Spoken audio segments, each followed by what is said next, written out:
Judges chapter 6. The Israelites did evil in the eyes of the Lord, and for 7 years he gave them into the hands of the Midianites. Because the power of Midian was so oppressive, the Israelites prepared shelters for themselves in mountain clefts, caves, and strongholds. Whenever the Israelites planted their crops, the Midianites, Amalekites, and other eastern peoples invaded the country. They camped on the land and ruined the crops all the way to Gaza and did not spare a living thing for Israel, neither sheep, nor cattle, nor donkeys. They came up with their livestock and their tents like swarms of locusts. It was impossible to count them or their camels. They invaded the land to ravage it. Midian so impoverished the Israelites that they cried out to the Lord for help. When the Israelites cried out to the Lord because of Midian, he sent them a prophet who said, "This is what the Lord, the God of Israel, says. I brought you up out of Egypt, out of the land of slavery. I rescued you from the hand of the Egyptians, and I delivered you from the hand of all your oppressors. I drove them out before you and gave you their land. I said to you, I am the Lord your God. Do not worship the gods of the Amorites, in whose land you live. But you have not listened to me." The angel of the Lord came and sat down under the oak in Ophrah that belonged to Joash the Abiezrite, where his son Gideon was threshing wheat in a winepress to keep it from the Midianites. When the angel of the Lord appeared to Gideon, he said, "The Lord is with you, mighty warrior." "Pardon me, my Lord," Gideon replied, "but if the Lord is with us, why has all this happened to us? Where are all his wonders that our ancestors told us about when they said, 'Did not the Lord bring us out of Egypt?' But now the Lord has abandoned us and given us into the hand of Midian." The Lord turned to him and said, "Go in the strength you have and save Israel out of Midian's hand. Am I not sending you?" "Pardon me, my Lord," Gideon replied, "but how can I save Israel? My clan is the weakest in Manasseh, and I am the least in my family." The Lord answered, "I will be with you, and you will strike down all the Midianites, leaving none alive." Gideon replied, "If now I have found favor in your eyes, give me a sign that it is really you talking to me. Please do not go away until I come back and bring my offering and set it before you." And the Lord said, "I will wait until you return." Gideon went inside, prepared a young goat, and from an ephah of flour he made bread without yeast, putting the meat in a basket and its broth in a pot. He brought them out and offered them to him under the oak. The angel of God said to him, "Take the meat and the unleavened bread, place them on this rock, and pour out the broth." And Gideon did so. Then the angel of the Lord touched the meat and the unleavened bread with the tip of the staff that was in his hand.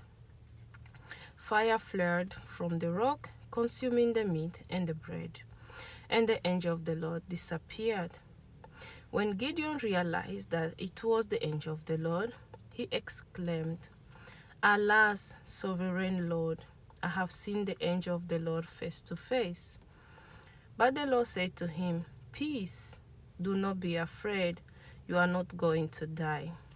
So Gideon built an altar to the Lord there and called it "The Lord is Peace." To this day it stands in Ophrah of the Abiezrites. That same night the Lord said to him, "Take the second bull from your father's herd, the one 7 years old. Tear down your father's altar to Baal, and cut down the Asherah pole beside it. Then build a proper kind of altar to the Lord your God on the top of this height. using the wood of the Asherah pole that you cut down. Offer the second bull as a burnt offering." So Gideon took 10 of his servants and did as the Lord told him. But because he was afraid of his family and the townspeople, he did it at night rather than in the daytime. In the morning, when the people of the town got up, there was Baal's altar demolished, with the Asherah pole beside it cut down, and the second bull sacrificed on the newly built altar. They asked each other, "Who did this?" When they carefully investigated, they were told, "Gideon, son of Joash, did it." The people of the town demanded of Joash, "Bring out your son. He must die because he has broken down Baal's altar and cut down the Asherah pole beside it." But Joash replied to the hostile crowd around him, Are you going to plead Baal's cause? Are you trying to save him? Whoever fights for him shall be put to death by morning. If Baal really is a god, he can defend himself when someone breaks down his altar. So because Gideon broke down Baal's altar, they gave him the name Jerubbaal that day, saying, "Let Baal contend with him." Now all the Midianites, Amalekites, and other eastern peoples joined force and crossed over the Jordan and camped in the valley of Jezreel. Then the Spirit of the Lord came on Gideon, and he blew a trumpet, summoning the Abiezrites to follow him.